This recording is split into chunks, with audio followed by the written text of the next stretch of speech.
नमस्कार मु गोपाल मो यूट्यूब चैनल मीठा मीठा गप को आपण को स्वागत जनाऊँगी। यही चैनल रे आपण प्रतिदिन एक नुआ गप पाइपर जहाँ आपण जीवन शैली को सुंदर और सुशील कर। हाँ, आगरू जदि आपण मो चैनल को सब्सक्राइब करना तेबे तले दिया लाल रंगर सब्सक्राइब बटन को छुई दिंतु एवं पर बेल चिन्ह को दबाई दिंतु जहाँ द्वारा आपण मोर नुआ नुआ गपर इनफॉरमेशन आगरू पाइपर। आज कहानी जन गुरु तांको शिष्य को नहीं सहर जाउथले एवं रास्तार जाऊ जाऊ संध्या हो गला। गुरु शिष्य भाविले विश्राम नेबा को पड़िबो। यह भाभी देखिले एक बड़ पड़िया ता मझे एक छोट घर अच्छी। दुहे घर पाखक गले एवं डाकिले। घरर मालिक बाहर को आसिले एवं पचारे। गुरु कहले पीवा पानी पंदे मिलिबो। घर मालिक पानी आनीदेला। गुरु पचारे ए खेत कौन आपणकर? घर मालिक कहले मोर। गुरु पचारे आपणक घरे आउ किए रहउछंती?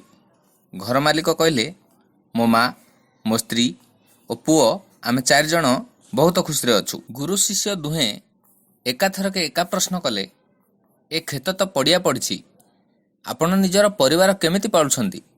तो लोकटी कहला मोर गोटे महिषी अच्छी से क्षीर देउछि मु ताकू बिकी परिवार चलाउछि किछि असुविधा नाइ मोर आमे सब खुशी अच्छु। गुरु शिष्य 2 जन सेठार रहिले एवं कहले आमे सहर को जाउछु आज राति को एठी रहिबा को चाहूछु सकाळु चली जिवु। मालिक जनक खुशी हेले एवं कहले निश्चय आपण रही पारंती। मालिक गुरु शिष्यंक पई खाइबा और रहिबा व्यवस्था करदेले। अधरात्रि गुरु शिष्य को कहले उठ सेही महिषी को सेठारो नै आस एवं सांगरे नै चल। शिष्य कहले गुरुदेव पूरा जीवन मोते आपण कहछंती चोरी करिबा महापाप खराप काम करिबा ठीक नुहे आज आपण मो माध्यम रे एते बड़ पाप करबा को जाउछंती। गुरुदेव कहले मु जहा कहूची ताहा कर। शिष्य हाँ भरले एवं महिषी को धरी सेठारु चली गले। बहुत दूर को चलले एवं सेठारे महिषीटी को छाड़ी देले एवं सहर रे पहुंच गले।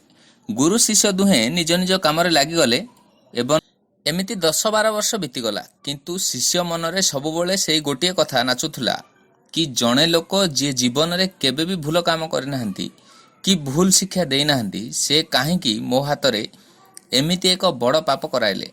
महिषी मालिक महिषी द्वारा परिवार प्रतिपोषण करुथुला। गुरुदेव तार खाइबा भात रे धूली पकाइले काहेकि एमिति कले? एमिति अनेक प्रश्न शिष्य मन को विव्रत करुथुला।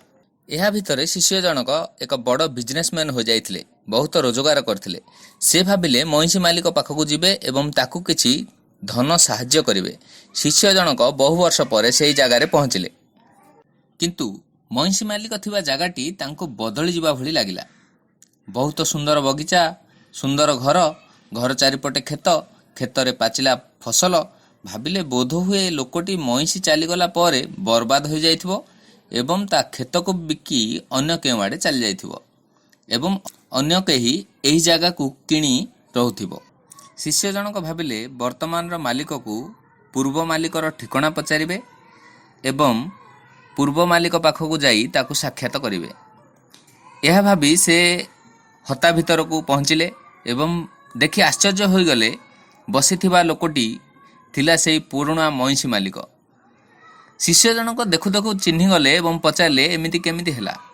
महिषी मालिक कहले आपण और गुरुजी जो दिन आसथिले दुर्भाग्यर विषय सेही राति रे मोर महिषीटी चोरी हो गला। महिषी चोरी हो गला पर भाबिली मोर जीवन बेकार हो गला। एबे कौन करिवि भाबी मु काठ काटी बिकिबा आरंभ कली एवं मते लागिला एथिरे जहा मिलुछि चलिबा कष्टकर। तेणु किछि पैसा संचय कली खेतरे फसल कली फसल बिकिली। धीरे धीरे मोर रोजगार बढ़ला। महिषी किनिली बगीचा कली सेठारु मोर जीवन बदली गला। जदि सेही राति रे मोर महिषी चोरी होई नथांता मु सेमिति बंची थांती जेमिति पूर्वरु बंचुथली। शिष्य को गुरु कथा बुझा पड़ला।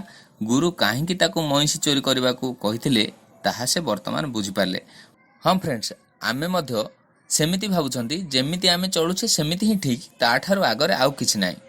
तेणु आपणक भितर जो भल गुण अछि ताहाकू ठीक समय रे ठीक काम रे लगाइले आमे आगो को बढ़ी परिबा।